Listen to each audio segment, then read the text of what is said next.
அங்க சட்டல மாட்டாதா மைக் பக்கத்துல கையில வச்சுக்க பிரஸ் எடுத்துக்கங்க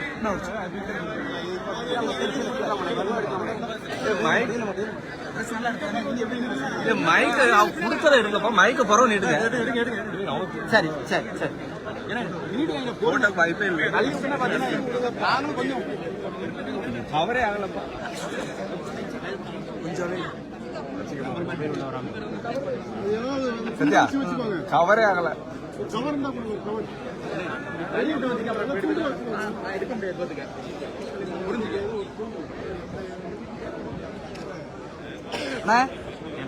சரி ஓகே ஓகே ஓகே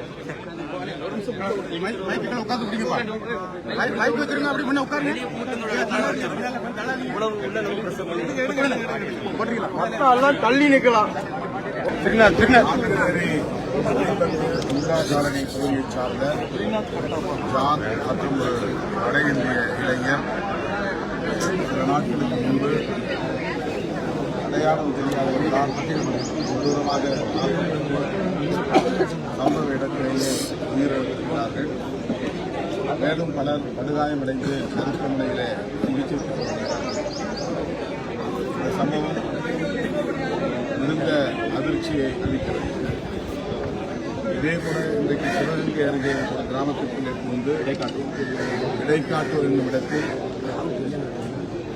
அடையாளம் தெரியாத ஒரு கும்பல் தாக்குதல் நடத்தியதில் பலர் காயமடைந்திருக்கிறார்கள்.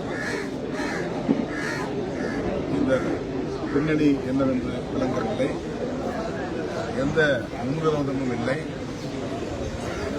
உயிரிழந்த ஜான் அவர்களோ அல்லது அந்த வட இந்திய இளைஞரோ யாருக்கும் எதிரான நடவடிக்கைகளில் செயற்பாடுகளில் ஈடுபட்டு சாதி அடிப்படையிலோ மத அடிப்படையிலோ அரசியல் அடிப்படையிலோ எந்த முன்விரோதமும் இல்லாத நிலையில் அவர்கள் கொல்லப்பட்டிருக்கிறார்கள் என்பது மிகுந்த அதிர்ச்சியை தருகிறது. தென் மாவட்டங்களில் போதை புழக்கம் என்பது அதிகரித்திருப்பதாக காவல்துறையினர் தொடர்ந்து சொல்லியிருக்கிறார்கள். அந்த போதை பழக்கத்திற்கு ஆளானவர்கள் செய்த படுகொலையா அல்லது வேறு ஏதேனும் அரசியல் காரணங்கள் இருக்கின்றனவா? தேர்தல் நெருங்குகிற நேரத்தில் திமுக அரசுக்கு எதிராக களங்கத்தை விளைவிக்கும் நோக்கம் இருக்கிறதா என்றெல்லாம் இப்போது சமூக ஊடகங்களில் விவாதிக்கப்பட்டு வருவதை நாம் அறிவோம். சில வாரங்களுக்கு முன்பு நாட்டு வெடிகுண்டு வீசி வன்முறையில் ஈடுபட்டதாக தகவல்கள் வெளியாகினார். யாரும் பாதிக்கப்படவில்லை.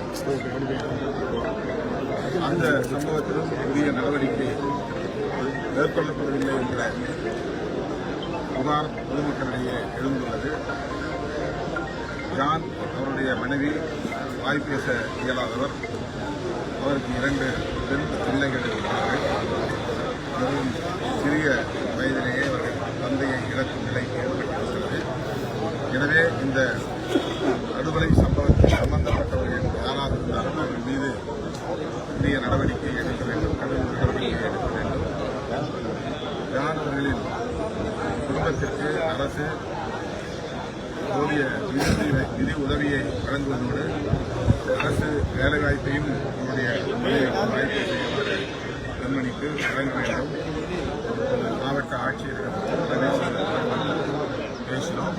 கலைஞர் கனவு இல்லம் கட்டுவதற்கு அந்த அம்மையாருக்கு கலெக்டர் கூறியிருக்கிறார். அரசு வேலைவாய்ப்பை வழங்குவதற்கும் உரிய ஏற்பாடு செய்யப்படும் என்று சொன்னார்.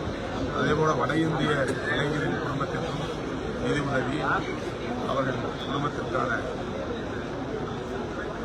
வீடு, அதாவது கலைஞர் கனவு இல்லம் எப்படி இந்த குடும்பத்திற்கு வழங்கப்பட்டிருக்கிறதோ அதுபோல அந்த குடும்பத்திற்கும் வீடு வழங்க வேண்டும் என்ற கோரிக்கையை மாவட்ட ஆட்சியர் பரிசீலிப்பதாக. இந்த சம்பவத்தின் பின்னணியில் வேறு காரணங்கள் இருக்கின்றன என்பதை கட்டாயம் கண்டறிய வேண்டும். போதை பழக்கம் மட்டும்தான் காரணமா என்றாலும் அதிலிருந்து மக்களை பாதுகாப்பதற்கு தீவிரமான நடவடிக்கைகளை அரசு காவல்துறை மேற்கொள்ள வேண்டும். இதில் தொடர்புடைய யாராக இருந்தாலும் அனைவரையும்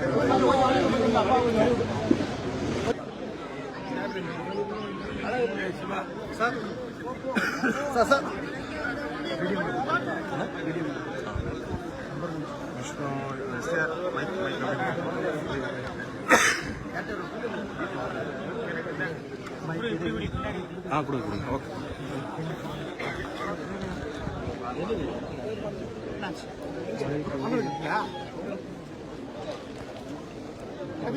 கொஞ்சம்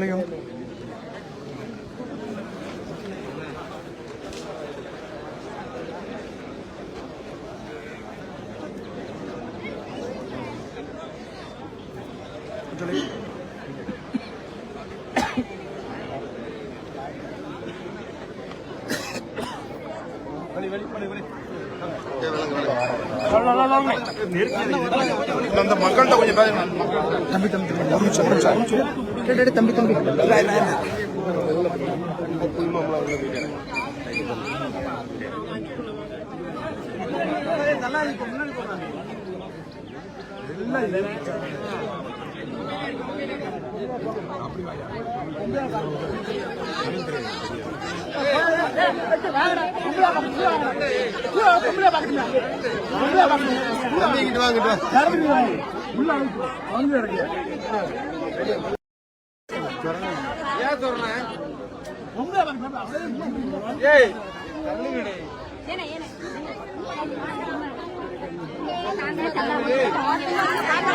மாட்டோம்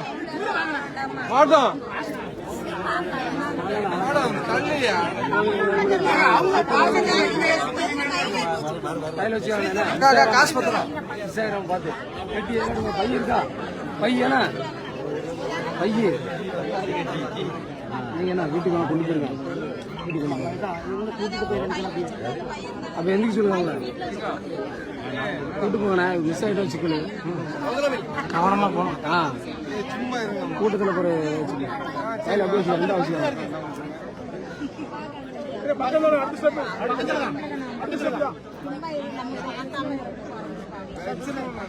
ஒரு 100 அடி தான் இருக்கும் சொல்லு நடந்து போயிடும்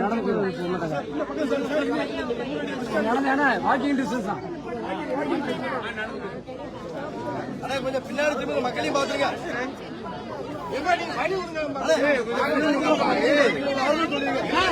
ஆமா